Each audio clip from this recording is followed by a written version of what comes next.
From the Cape and the Islands, Mr. Cyr. Thank you, Madam President, and through you to the members. I'd like to echo the sentiments of gratitude to my colleagues on this side of the crescent and that side.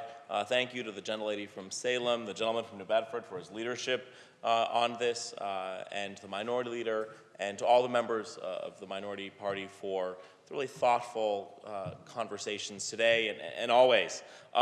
As an LGBTQ identified person serving in this body, I come here knowing that I am supported by every single colleague, every single member of this body. And that's actually pretty remarkable because not too long ago, that wasn't the case in our society, that wasn't the case in our state house. And I've seen this change in my own life, and I'm pretty young, and that is remarkable, and that I think is something that I know we're all so proud of here in Massachusetts to have been part of that. Many of my colleagues actually were part of that history and have helped make that, and today is just another step on that, in this.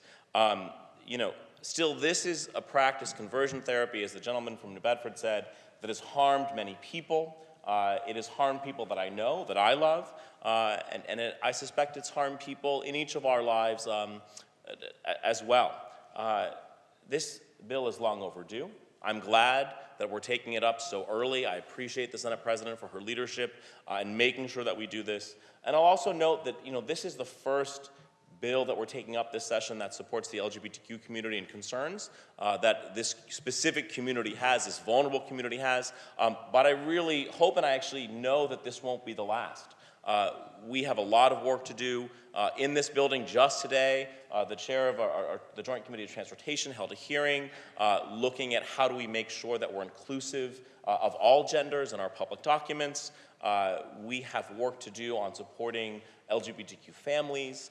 We have a whole host of work that lies ahead, and it's just so really wonderful and remarkable that we have a body that stands with LGBTQ people who live in the Commonwealth, who visit the Commonwealth, and that we really remain a beacon for LGBTQ equity.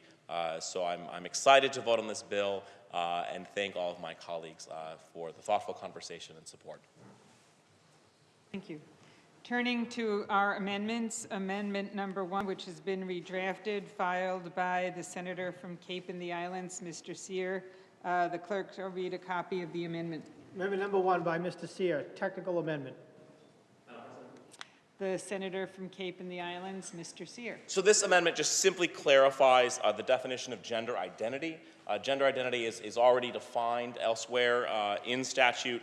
It's established under Chapter 4, Section 7. And so this is just making sure in the bill that we're passing today that folks know where, what we're referring to when we refer to as gender identity. I hope the amendment is adopted.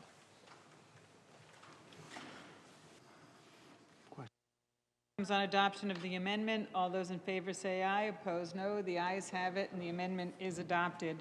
Amendment